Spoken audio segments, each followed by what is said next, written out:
As you probably figured, Yair is not typical environmentalist figure, right? He's like engineer, investor, and yet he focuses on the topics which are dear to the hearts of people who care for climate, right? And this is a topic that we thought is interesting. It's worth exploring. So in our next session, our panel, we gathered investors. We gathered people who invest in the startups in everyday life, and they shifted their targets. They focused recently on climate tech. So let me start introducing our panelists.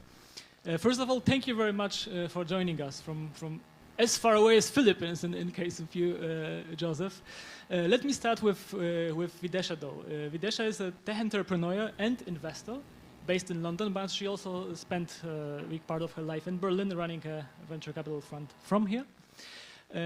Luis represents the German office of EIT InnoEnergy, which is an institution supporting startups not only in the area of energy but also mobility and sustainable infrastructure. Luis Coppey, who you cannot see yet but will join us soon, is investor of Point9, a seed stage venture capital fund focused on B2B software. And Joseph De Leon is Philippines-based venture advisor and angel investor. So without further ado, let me jump straight to the topic. Videesha, I would like to start with you. I remember years ago, like when we discussed the investment trends in Berlin, it was a couple, like 4 or 5 years ago. The hot topics were like blockchain, drones maybe, but not many people talk about climate tech or like, you know, climate resilient technologies. You were the ones who were always focused about it, like from years ago. Why? What was your thinking back then that no one else was talking about those topics? Maybe not most of the people, it wasn't a highlight, but you were in those topics. What's the reason? Yeah, I mean, Dominic, you and I, we go back quite a while, and I think it's more to do with my personal background. So I used to work in the public sector very early on in my career, and so I had touch points with healthcare and with a lot of the other topics that are typically given by governments, so public goods. And so for me, over the years, I have always been talking to people that are not in the venture capital scene per se when it comes to investment trends, but also people who are in politics and other tangential industries. And I think my interest was piqued mainly due to 4 main themes. I guess the first is if you've been in the venture game a really long time, and everybody here also knows it, it's often the same trend gets repackaged over a decade or over a few years. So, you know, a few years ago before the dot-com boom and bust, it was all around enterprise technologies. People were really heavily investing in that. Then it went out of favor because LPs had lost a lot of money in that area, and then it's now back booming again. And in the area of climate tech, I'd probably say the terminology point will be something like, you know, it used to be clean tech. Is it now repackaged as climate tech? So I think that there are always trends in the industry, and there's always LP appetite, which drives that. And then there's kind of the second area, which is around talent, right? So I've always been interested in this area, but is there really deal flow? Is there really talent? Are there really people building companies in climate tech? And there were at the time, but people building solutions in vertical farming, for instance. So in farm, people building solutions around flying taxis, so Lilium and Velocopter. And so a lot of talent was interested in these themes, but it's only now that you see investors really looking at founders who are building. And what's really interesting for me is seeing repeat founders building in the space. So for example, Anna Alex at Planetly, she was at Outfittery before, which is a B2C e-commerce platform, seeing her emerge and build something in the I guess measurement of carbon emissions and looking at how this affects enterprises is something that is, you know, a new trend in that area of climate tech. So I think it's really a question of terminology, talent, timing, LP appetite. The venture industry since, you know, 2013, it's grown so significant. It was about 8.3 billion in 2013, and we've seen that grow maybe 3, 4 times, 5 times the size now. And for these kind of problems that you see in the climate space, they are, as the previous speaker spoke about, they're not always software solutions. They're often, in my experience as I've been investing in this space, hardware solutions that require a lot of upfront capital investment. And therefore, you also need a different view on how long these companies are going to take to scale. And also, they need significantly more money to scale. And so you see that the market is maybe ready for that with not just early on investing, but across the curve. So also at the great growth stage, there are enough investors out there that are willing to follow on. And then I think the core reason why this has always been at the forefront of what I've been interested in is that, you know, you can read a lot about it. And I think that industries become really, really pertinent when consumer sentiment changes. And right now we see a lot of those threats. Before, this was elusive almost. You know, you'd hear about pollution, you'd hear about things that were detrimental to our planet. But now we actually read about those fires that are happening in California, the pandemic that we've all lived through, and the lockdown that has entailed. And also, I think that all of these things combined is why it's come to the forefront of most investors' view. But for me personally, it's been something that I've been tracking a long time, because I always had this view that regulated industries, healthcare, education, food and agriculture, pollution, which is actually an externality that you don't as a consumer pay for, it's not internalized. These things were kind of the final frontier for me. So it's B2C, B2B, and now I would guess B2G is the final frontier. All right, thank you. Super interesting. And Luis Sperr of Energy, it's similar with you, right? Like with your institution, it was like very early to the game compared to current trends, right? Can you tell us what's framework of your organization, also of you personally, of focusing on climate tech in the context of energy, but also broader, if possible? Luis, we cannot hear you. Sorry. You are muted, I guess. A classic, not forgetting the attachment of the email, but to forget to unmute. Okay, yeah. Thanks, Dominic. Hello, everyone. Thanks for having me. And yeah, Videesha, you made or said most of the points I wanted also to address, but starting with me personally, it is quite easy. On the one hand side, I was simply socialized from my parents in that, let's say, sustainable direction. And on the other hand, I mean, if you start thinking about the world, the planet, the resources, and all the things that depend on each other, you just can come to the one conclusion that we can't proceed as we do now or as we did for the last decades, and there has to be something changed, right? As easy as this.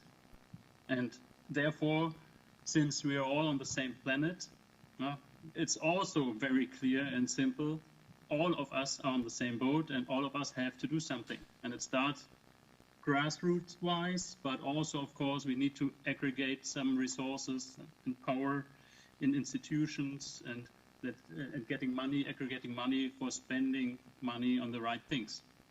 So, and coming from that, it's also clear, of course, that when it comes to big transformations, which are on the one hand side, the opportunities for new players to enter major markets, which we have with the energy as well as with the mobility sector. We see there are a lot of big incumbents stuck in their core business, the so-called innovators dilemma. And that's, of course, on the other hand, is the opportunity for new players to enter. with new technologies, which is also very important, not going with the old technology, but it's also room for new technologies, or new technologies are needed. And this means normally new players will arrive with these new technologies. And then we're at the early stage investment, which by definition is a high gain, also high risk, but high gain investment opportunity. And therefore an interesting, at least for some groups, interesting investment opportunities in general. That's for the early stage thing. Now, what we've also seen is, of course, that, let's say, Wall Street or Larry Fink and BlackRock, or the big guys, also going in this direction. I mean, apart from maybe their personal agenda, and maybe they're also socialized like me, very green and sustainable, I don't know. But what is also for sure, they have never ever taken this into their financial investment decisions so far. But that has also changed, or is going to change, because the overall mindset has changed. I think that's one of the most important points. Coming back to your point, Videesha, sorry, pointing in your direction, pickers, timing. Timing is very crucial, because we had the last clean tech bubble. I think it was 2005, 2006, starting until 2012. Where then the VC all went to other, like maybe blockchain, not that early, but to other topics again. And it was a question of timing too, because there, the highly regulated market for energy was, in Germany, for instance, there were 4 big players dominating everything. Mobility sector, more or less the same, especially here in Germany with the big guys. And this is now up for change, because they have to change the mindset change, and therefore also the let's say the regulatory framework, which is also important, meaning price for CO2, or other measures that are taken by the governments now. Yeah, especially the last point, regulatory framework, is the one that we would get back definitely in our discussion. It's an interesting point. But before that, let me also ask Luis of Point 9. I'm super curious, because you guys are mostly known for investing in SaaS across different verticals, right? So as diverse as you invested in Revolut, you invested in Delivery Hero, you even invested in flying taxis in US, right? But I know that you personally recently focus more on climate tech, right? Why? This is also the question of the trends and the momentum. Is it impact driven? What's your thinking and Point 9 thinking behind this focus? Yeah, first thanks for having me, and I might look like the opportunistic person after hearing Videesha and Luis that have been in the space for so long. I guess the space in which we are at Point 9 for so long is software. And the beauty of software is that it applies to any industry. And our job, in a way, is to time markets, exactly as Videesha and Luis mentioned. And we also believe that the market timing, the best market timing is actually now, or meaning that the inflection point into the market is actually happening now. And we can have top-down considerations to explain why, and I'm not going to repeat what both Luis and Videesha mentioned, which I think is actually exactly accurate, but also bottom-up. And in a few cases, we've seen exponential adoption of certain technologies driven by the fact that, the cost of solar is decreasing very fast. The cost of batteries is decreasing very fast. And in some cases, the cost of some other centralized utilities, for example, is actually not necessarily decreasing, but the demand for electricity is increasing, so that in some markets in Nigeria, for example, where we did one of our latest investments, it just made sense to think that this clean tech would happen within the next 5 to 10 years, and now. And so we just looked at it with this software lens of we know what a good, let's say, seed stage software business look like, and then looked at market dynamics, and it just made sense. So that's one, and that might seem or much less, let's say, smart or interesting than what they mentioned, but it's just the reality of what we see. And then the last point I would kind of add to this is like, I do, like when BlackRock says like we're gonna consider climate as a, like, or like the environment in the way we look at like kind of investment opportunities, I think they do it because they consider their social responsibilities, but they also do it because they understand that climate is a risk that they need to factor into their investments. So it's not only like, you know, a social move, they also do it because they understand that they don't know how to assess this risk, but they need to take it into considerations, otherwise they might just be very badly impacted. And there was quite interesting report published, I think, a week or 2 weeks ago, like managing climate risk in the US financial system. And you see that there is a lot to be done for us investors, not only to take our social responsibilities, but just to assess the risk properly of one of the biggest risks upcoming. Thank you, Luis.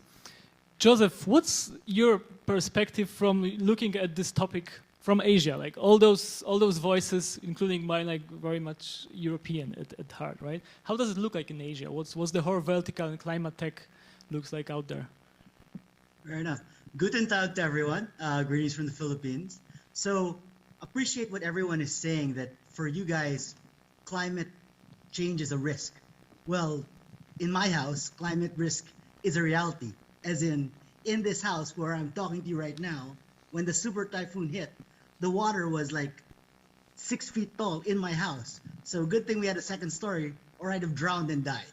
It's an actual reality in my part of the world where climate risk affects everyone, but developing markets are much more fragile. Oddly though, from an institutional investor perspective, we're a little bit behind in terms of formally making declarations of investing for climate change. We're lagging in that sense. But from a direct perspective, we're actually making investments, similar to what Luis is saying from P9, because it makes good business sense. So I'm a traditional conservative Asian angel investor, and I'm looking at the bottom line. But very recently, I found that I'm actually helping raise capital for startups that turns out are in climate tech, helping the largest, fastest growing hydroponics farm in the Philippines, because they deliver fresh vegetables during a pandemic, and they're able to succeed in penetrating the supermarkets, and they're using it at 90% less water and, you know, a fraction of the food miles. Also working with a multinational startup that's doing HVAC as a service platform and marketing that and helping them meet some big developers, because right now the malls are empty and the rent income is down. And so what are the ways they can control their costs? So the other thing is, from an Asian perspective, contrary to what Luis said in terms of a bottoms-up approach, here, because the Asian conglomerates tend to be much more vertically integrated, we're finding that adoption of climate tech is coming from the top down. And it's the large startups that are already successful who are actually leading the charge. So for example, Grab, which is the Uber of Asia, for lack of a better word, they're the ones that are actually pioneering e-mobility delivery fleets in Jakarta in the Philippines. So for here, it's a reality, but we're actually doing it because we think it's the opportunity for business that's available right now. And to the point of the technology highlights, for Asia, there's actually even more need for that, because one of the things that Europeans and Westerners don't realize is that when Samsung makes a battery, for example, that's tested in a nice, comfortable room in South Korea, when it comes to the Philippines or Jakarta, the humidity and the heat destroys all the efficiencies of that battery technology. So there's still a lot of work to do, but for us, it's about making the changes now that help people make money, because the opportunity is right there. But in the long term, we'll have an impact that's very, very personal for most of us. Thank you very much, Joseph. Let me briefly get back to the topic that Luis Sperr started about regulations, but a little bit in a broader context of maybe gatekeepers. So cities, utilities, institutions, which can either enable technology or slow it down. And I would like to address this question to you, Luis, of point 9. what's your thinking about gatekeepers? And just to put this question in perspective, you probably know climate thesis, investment thesis of Union Square Ventures. Like the other day, they openly shared it, and they claim that they focus on technology, on startups that go around gatekeepers. And as much as I understand that they look for those who move fast, is it even possible, to scale technology fast? At the end of the day, you will end up probably with cities, with utilities, like the example of Uber shows us, or more locally tier mobility. Would you agree with this? Yeah, so I think it's a fascinating question actually, because this is a moving field. And if you look at, when the scooter business started, a lot of venture money actually went into that business. Bird and Lime are the best examples, but like Tier, Voi, or Dot in Europe are like the European examples. And I guess we invested in Tier, knowing very well that they would have much less capital than their US competitors, but that potentially the dynamics at play could be different. And being Parisian and living in Paris these days, for me, sometimes it's a little bit of a shame to think that like most people are using Uber, which is an American company, and just paying Uber commission for taking taxis in Paris. And I think in a way, 2-3 years ago, like I think we were wondering whether or not the cities and just governments in general would let American companies also own the scooter market in Paris. And if you look at what played out, like I think a few weeks back, actually the city of Paris, after a long tendering process, decided to allow only 3 companies. One of them is an American one. One of them is Tier, and there is another one. And interestingly, like they also kicked out Bird, that had 5,000 scooters in the streets in Paris, and said, no, like you were way too aggressive in the way you actually deployed scooters in the streets of Paris. It was like a total mess, to be honest. You would see the scooters everywhere. And because they thought that the way to win this market would be to just flood the city with scooters to make sure that they would end up with a large end user adoption.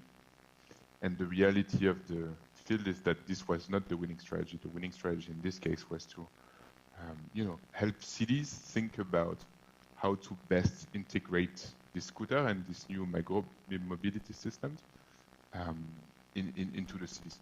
So I think it's interesting because, again, this is changing. So the playbook that worked for Uber or for like ride sharing is not the same as the one that plays out to be winning for scooters.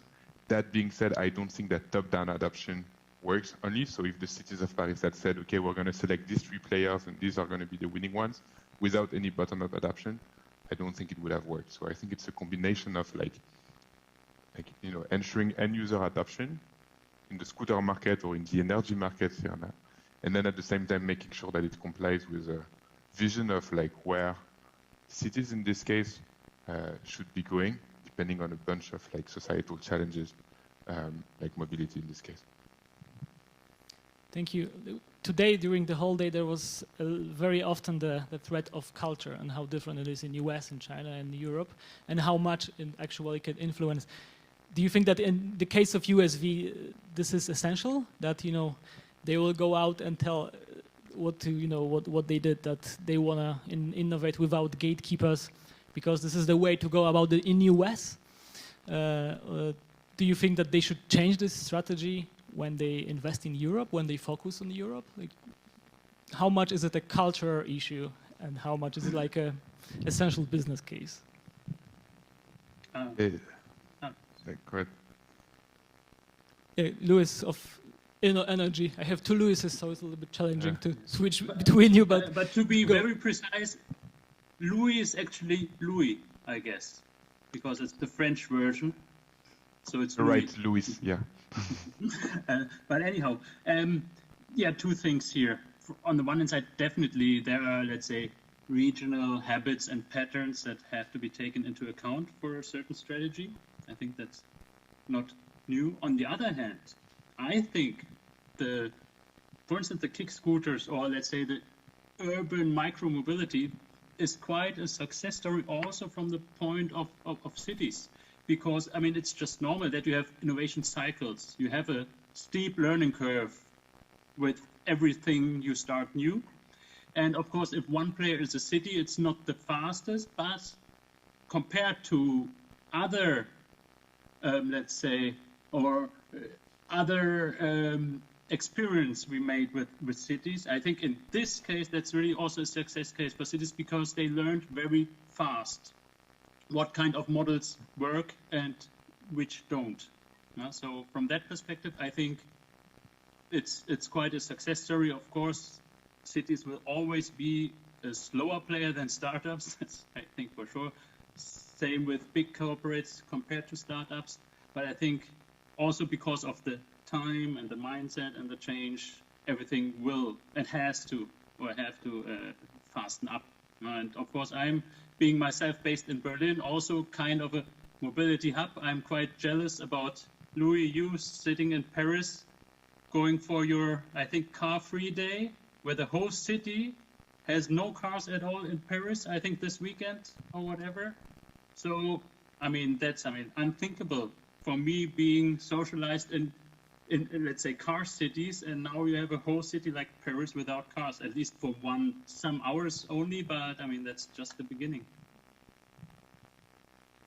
Let me be persistent on the gatekeepers topic. And Videesha, what do you think? When you think about innovation, do startups need to innovate with gatekeepers or would rather go around them? I think that's really good points that both Louis and Luis made. I want to use the example of e-scooters because I also made an investment in Cirque, which is now sold to Bird. And I want to start actually with a story from when I first started in the venture capital industry, which was almost a decade ago. And at the time, and I'm going to use your example, Dominic, of Uber, there were the European counterparts at that time. So you had Halo, which was backed by Index in London, and you had My Taxi, which was backed by Early Bird here in Germany. And, you know, the story or the moral of what happened there was that the regulation, and if you talk to Christian Nagel, who's a partner at Early Bird, regulation was one of the things that the investors blamed why they couldn't build the Uber of Europe. So Halo and My Taxi at the time weren't able to allow their drivers to use their own vehicles. Whereas in the US, if you are mindful and know how the Uber story started, they were able to. They didn't need to buy the car up front, as they did here in Europe from a regulatory perspective. What's interesting for me is that seeing that next wave of innovation in cities, which is, which is the e-scooters, you see that there's a completely different tactic there, that the cities have actually embraced European players, that regulation is not at the forefront of their minds. And I think cities and gatekeepers have kind of woken up, and you can see that as a message just in Europe in general. We want to build great technology companies here in Europe, and we have missed opportunities in the past. And it's not, for me, I see that the maturity of the gatekeepers has improved here in Europe. You probably have very easy entry points into places like in Asia from a regulatory perspective. The US is very good on the regulatory side to get products out there. And I think that Europe previously had lagged a little bit behind on that topic. But now what I see is that just from, these are global problems that require global solutions. And if you don't change yourself from a regulatory framework, then you don't compete on a global scale. And so if you have some cities here in Europe being far more stricter than those in the US, then you know that you're going to miss out again because these solutions are global. Just because a company is built in the US doesn't mean that they can't expand here into Europe or into Asia. And so I feel that the whole dynamics around gatekeepers in the market is completely changing just because everybody wants to build and have leaders, category leaders in their own markets. And that's something also what Luis mentioned before, is that, you want to have a European e-scooter player and not just, or you want to have a car sharing or a solution, a mobility solution that's not just from the US, as was previously experience. So from my perspective, I just think the maturity level and the knowledge level of these gatekeepers has improved significantly. And that just means that technology adoption is better. And the one thing that I've learned is that regulation really doesn't matter if you have scale and if you have customer sentiment behind you. Because the more you have customer sentiment behind you in these cities where they want those solutions, the more they lobby their city mayors and all the regulatory people to actually provide those solutions for them. So I think that it's all about power dynamics and about global solutions and competitiveness, and that is what is changing the access and the fact that gatekeepers maybe don't have the same, I guess, negotiation power or the same ability to stop these companies scaling as they once did. Thank you, Videesha. Very optimistic perspective on maturing gatekeepers. For all Berliners, I might just say that Videesha is sitting in London, so that maybe justify a optimism around it. Joseph, you mentioned before that in Asia it's pretty much top-down, right? So maybe the issue of gatekeepers doesn't even exist there, right? Like, how does it look like on your end? So if Luis is jealous of Louis about car-free days, I'm jealous of all of you with the benevolent leadership that you've got. So first things first, Asia doesn't come in one flavor. Different markets tackle things differently. I think the e-scooter situation is a good template for that. And the shortcut answer to your question of go through them, go around them, the take that my thesis is the best startups are the ones that work besides the gatekeepers. Because when you're implementing new technologies, a lot of times the sclerotic frameworks of the different bureaucracies aren't ready to keep up. So for example, for e-scooters, one of the problems we had in the Philippines was you couldn't register them because the first step was write down the engine number, and the e-scooters didn't have engine numbers, and it blew their minds. They didn't know what to do, and that sort of killed the market very early. But if there was a big player that actually worked with the regulators and the right authorities, this might have gone smoother. For some of the startups I've helped in the fintech space, for example, when they're trying to do something innovative with, let's say, invoice factoring, that's the way that they worked with it. They didn't go around the gatekeepers and the regulators. They actually stepped up to them and said, hey, we know this is an opportunity. We're going to work with you to make this happen. And as a side benefit, the regulators don't look at them because they're all looking out at everyone else in the market. And again, different places have different mindsets. So the Grab Uber example is another great way to illustrate how some markets, for example, Singapore ended up fining Uber and Grab for breaking up, right? They thought they couldn't do that, but what are you gonna do, right? And there are other markets where they just let it blossom. Jakarta and Vietnam have a very open mindset about letting startups go and try to solve the problem, and then we'll see how it works out later. In the Philippines, it's a very different situation from the regulators. E-scooters again. In Boracay, one of the most beautiful beaches in the world, they actually worked together with the tourism authority to help create an infrastructure for mini e-mobility network over there. So very different flavors all across Asia. So come on over and find something that's your right level of spice. Especially interesting on the startups reaching out somehow to regulators, the gatekeepers. And maybe question to you, Louis. When you talk to startups, and I bet you see a lot of them in so-called climate tech, right? On even broader urban tech. What's their attitude? What do they usually think about those gatekeepers? Is it a problem? Do they try to find a way around them? Is it, or are they like Tier maybe, you know, when they from day one want to cooperate? Yeah, this one is for me. So I think it's interesting. I think the more it goes and the more we see startups actually taking into account these regulators. Actually, I've also seen a bunch of companies, including one in Paris, which I spent quite some time on, called Via Nova, which is just selling a platform to the governments actually to better understand, in this case, mobility services and to which extent they can collect data to help the governments better plan for various initiatives.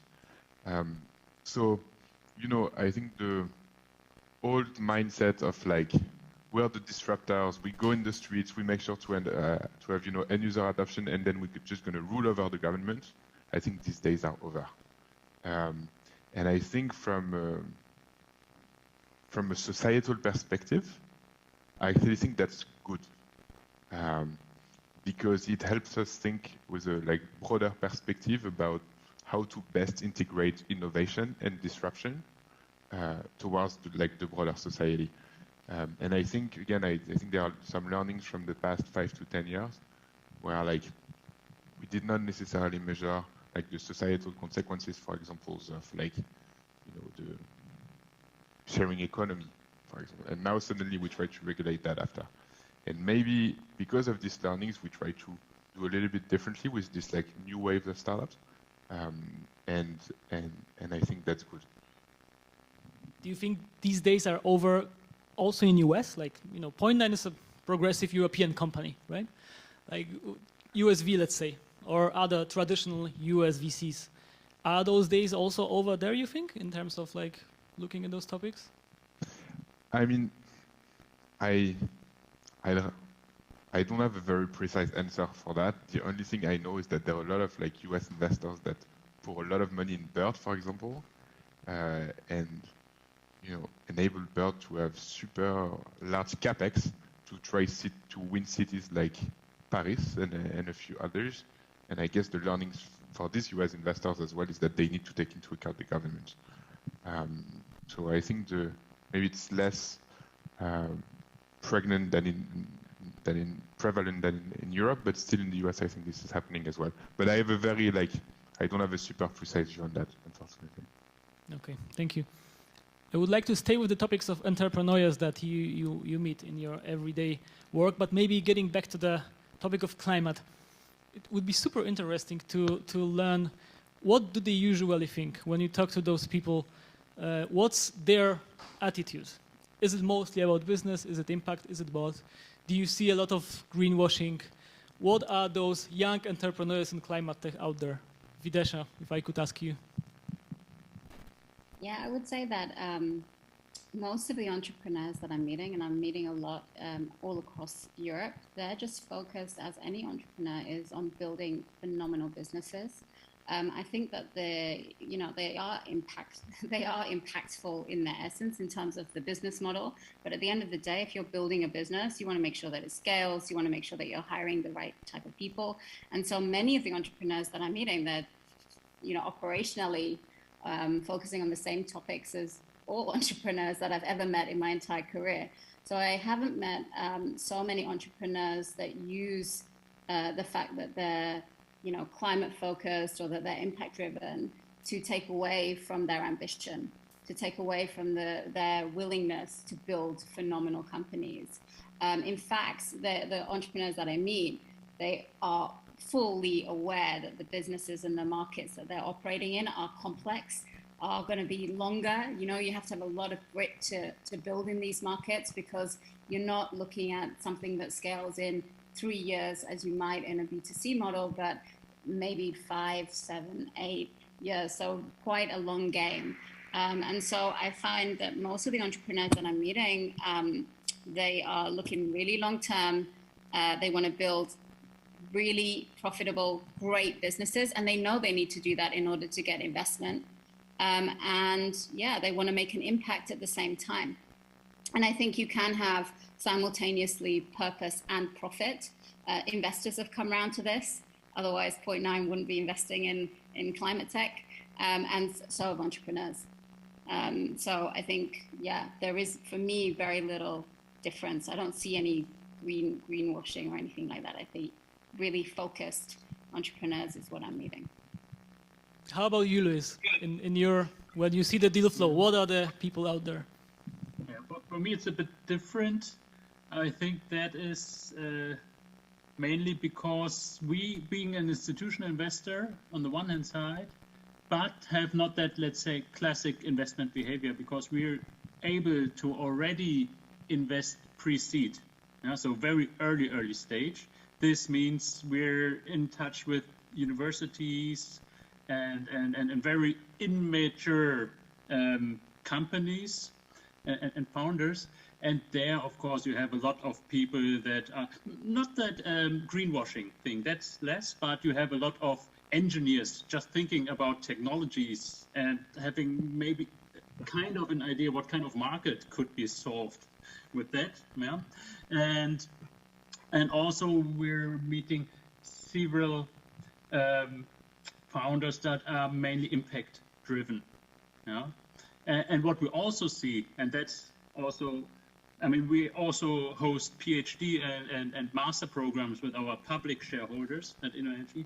And there's, I mean, you can't separate it anymore with the, let's say, very young generation coming up, because, I mean, that's for them two sides of the same medal, no?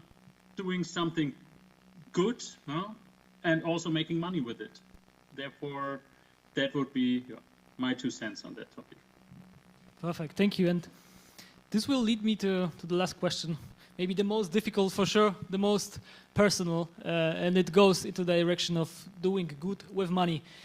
You as investors, you know, we all know that the carbon clock is ticking, and to change the society, to change the economy in time will be hard, right? On the other hand, like, history teaches us that it happens, right? That like engaged people can make a difference. What do you think in this perspective? Is investing in those essential topics important? Does it make a difference? What does it mean also for you personally? And I would love to do a round and hear it from all of you, starting with Videesha. Yeah, for me personally, I think that, you know, we are at a real, as Luis said at the beginning, inflection point in civilization, and also the way that we are living our lives, the way that we work, and things over the past 6 months has even brought that more to the forefront. And for me personally, I think that it's kind of a chicken or egg situation. The more you invest in a certain sector, or the more that you pump money in a certain type of vertical, the more innovation and the more people are willing to take risks in that particular vertical. And I think that the problems that we have, they are pressing. If you look at the SDGs, the Sustainable Development Goals of the UN, you know that by 2030, we're going to have by 2050, we're going to have a population of 9 billion. By 2030, I think it's more or less going to be 8 billion. 60% of the world's population is going to live in cities, in urban areas. And, you know, those figures are pretty daunting when you think about it. And so for me personally, I think that investors need to be looking at those pressing problems. I was actually watching a movie recently from Michael Moore where he says it's too little, too late. That actually most technology adoption takes between 19 and 30 years, especially in new technologies, and that maybe we've missed the boat here in terms of technology adoption. But on the other side, you could say those innovation cycles, especially you see that for larger corporates, they've considerably reduced. Look how quickly a new mobile phone comes out. So I think that, you know, from a hardware perspective, from a technology adoption perspective, we could be quicker. We can, you know, if we focus all of our energies on these pressing problems, removing hunger, and not just climate tech, but in general, then, you know, we are in a really good point in time, and that's for me personally, to be investing in those type of solutions that really affect us and not just deliver our pizza 5 minutes faster or get us from A to B a little bit quicker. So for me, those are really tough problems that need solutions right now, and that I am 100% backing the entrepreneurs that are building for that future. Thank you. And Joseph, what about you? You already gave us a hint that it's quite personal for you with a typhoon destroying your apartment. Like, what's your perspective?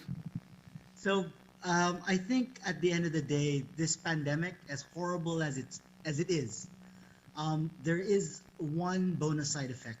It is actually helping accelerate the inevitable. Not so much disruption, but just forcing us to really look at the systemic issues and how they're breaking down, because we're seeing it break down live and in person every day. And so that creates a sense of urgency in the situation. So at the end of the day, the other thing that is coming to the forefront is that, as mentioned earlier, because these problems are so urgent, so real, the benefits are also much more immediate. And then the other part of it is the talent that's drawn to solve it are actually also the most passionate. So as I mentioned earlier, I'm helping a startup that's doing hydroponics. They're actually probably the best founder team that I've worked with in a long time because they're really committed to making this difference. And as I mentioned earlier, when I first got involved with them, I didn't even think of it as a climate tech opportunity until my good friends from ADB Ventures helped clarify that for me, right? It just made sense, right? And hopefully we'll have this conversation 5 years from now, but we're not even talking about climate tech. It's just tech. Louis, what do you think? Yeah, I think very similarly. Maybe sometimes with a more, let's say, realistic approach of like looking at where opportunities are, but at the same time feeling good about doing something good. And at the end of the day, maybe we can also say that the biggest opportunity or the biggest problem that we need to solve today is climate change. And as soon as we say that, there can only be good business opportunities as well, as soon as you start realizing that this is the biggest problem of our generation. And I think if you look at the color of the sky in San Francisco 10 days ago, I think it's such a good illustration of, you know, Silicon Valley suddenly facing climate change, and, you know, COVID plus the color of the sky plus the fires, you just can't avoid it. That's the problem that we need to solve. And by then, this will drive talent, this will drive entrepreneurs, and capital will follow both of them. And so I'm happy that at Point 9 we can play a small role in that kind of value chain. Thank you. And the last panelist, Luis, what's your perspective on the topic? And your son can join the conversation. I do it not only for my children, as you but for all of us. No, yeah, of course, investment or money is one of the biggest driver and tools we have in order to get things done. Yeah. Of course, it also needs a lot of collaboration on a regional base up to the global perspective. That's the 2 points here. And overall, since you also asked for an overall optimistic or pessimistic view on that, I think I'm kind of stuck in the middle. We're knowing that we're not having here a linear system which goes up with CO2 emissions, it goes down if we reduce them, but there are certain tipping points, and if they're reached, then the overall system is going to change. And I think we will get to one or two of these tipping points. So we will see a climate change happening in the future, but also will cope with that in the mid to long-term future then. Thank you, Luis. If I may just share my perspective, seeing top global investors focusing on this topic is already super optimistic to me personally. So thank you very much for joining us today, and please thank you also from the people here. Thanks everyone. Tschüss. Dankeschön.